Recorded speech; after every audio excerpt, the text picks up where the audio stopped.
نو دغه شعرونه دي د کورم واینس ته ډالۍ چې د زړه له درده مې سندرې او ټپې کړي دي ما په دې ښار کې له ناکامه بلا شپې کړي دي هغه زما قسمت کې نه و یا به بل څه چلو هغه زما قسمت کې نه و یا به بل څه چلو ګنې مونږ یو ځای طوافونه د کعبې کړي دي او زلفې خورې که شا به زر کماله خوب راغلی ته څه خبرې چې ما څومره شوګیرې کړي دي زما د لاس کرښو ته ګوري پالي داسې وایي په پېښور کې یو جینۍ درته خیرې کړي دي زما د لاس کرښو ته ګوري پالي داسې وایي په پېښور کې یو جینۍ درته خیرې کړي دي په دې بارود بارود فضا کې ژوندون داسې و چې په دې بارود بارود فضا کې ژوندون داسې و چې مونږ د خپل وجود په خپله جنازې کړي دي او دغه یو غزل په دې مننه په دې بارود بارود فضا کې ژوندون داسې و چې مونږ د خپل وجود په خپله جنازې کړي دي او څو شعر د غزل نور چې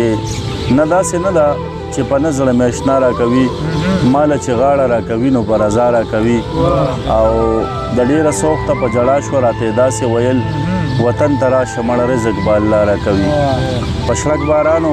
مجبوري و زه دوبۍ ته تلمه اوس چې باران شو نو احساس راله د چا راکوي ما ته په سکول کې خلک وایي چې بابا دې څه شو مورې قسم دې پیغورونه د بابا راکوي او د زړې مینې د پټ راز د مې خبر مېرمنه سمت تربوره د پیغور به خامخا راکوي او اخري شعر دی چې سالاره زه د دغې دور یاران ښه پېژنم سالاره زه د دغې دور یاران ښه پېژنم د زهرو ګوټ راله د مکر په خندا راکوي ډېره مننه زه به در سره یو څو شعره شریک کړم چې صد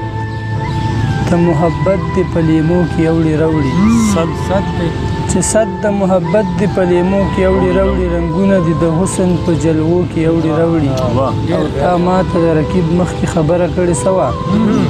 تا ماته د رقیب مخکې خبره کړې سوه جانانه لا تر اوسه مې مزغو کې اوړي راوړي او دا غزل دی چې د کلي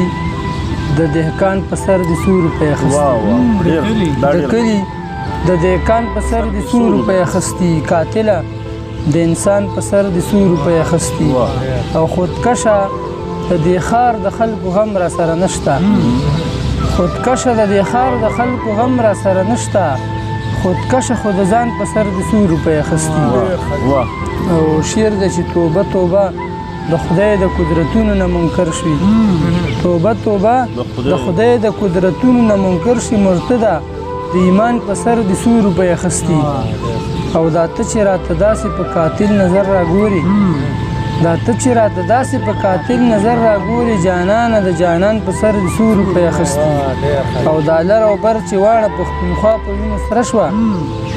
دا لر او بر چې واړه پښتونخوا په وینو سره شوه باداره د افغان په سر د څو روپۍ اخیستي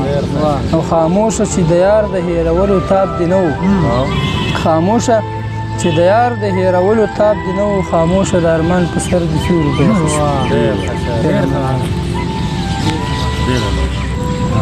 غزل به یو وایم چې زما د مرګ ستا د واده تماشه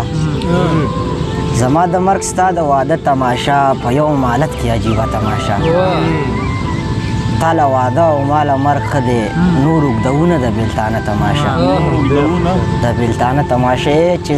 ای تا خو په بل پورې لمن د ژوندانه غوټه کړه زه ختموم د ژوندانه تماشه تا ما کفن او تا جوړه د واده واغستله ما کفن او تا جوړه د واده واغستله دواړه جوړو به تماشه تماشه چې ستا ډولۍ او زما کټ راواخلي اوف توبه څه به وي څه تماشه اوس خو به هر مازدیګر خود مرمه چې اوس خو به هر مازدیګر خود مرمه چې یو ځای به نه وینو د نور د پرېواته تماشه خادم به ځان مړ کړي نور څه به وکړي ای ته کوه دا زړه نازړه تماشه یو به درته بل ویم چې د باچا خان په نارو مست زړګی مې داسې وایي سر دې قلم شي خو پښتو دې سلامت پاتې شي د پښتني ژبې عزت دې په عزت پاتې شي ما دې اغیار ټوټه ټوټه واچوي خو چې غیرت مو په غیرت پاتې شي زه د پښتو نشه کې داسې ډوب شم رانه اکثره عبادت پاتې شي که پښتو ژبه وي رښتیا د دوزخیانو ژبه بیا د اشنا له ما جنت پاتې شي چا چې پښتو پورې خندا کړې ده هغه سړی د شرمنده په قیامت پاتې شي چا چې پښتو پورې خندا کړې ده هغه سړی د شرمنده په قیامت پاتې شي خادمه سر د شکلم په پښتو په هره خوله به د صفت پاتې شي رڼا نشته او تیارې ته یم راغلی خدایه څنګه ښاریې ته یم راغلی رڼا نشته او تیارې ته یم راغلی خدایه څنګه ښاریې ته یم راغلی راته هر وخت هم ته پکې ښکارېږې د خیالونو آینې ته یم راغلی او دروازه ورته وهمه نه راوځي د مغرور جانان کوڅې ته یم راغلی او ټول بې حسه دي احساس په چا کې نشته زه د مړو هدیرې ته یم راغلی او اجازت راکړه چې درشم نادانه ستا د زړه کور دروازې ته یم راغلی ډېره زیاته مننه او په آخره کې د کورم واینس څومره هم منیجمنټ دی د ټولو مننه کومه او ستاسو د ناستو ملګرو هم مننه خوشحاله اوسئ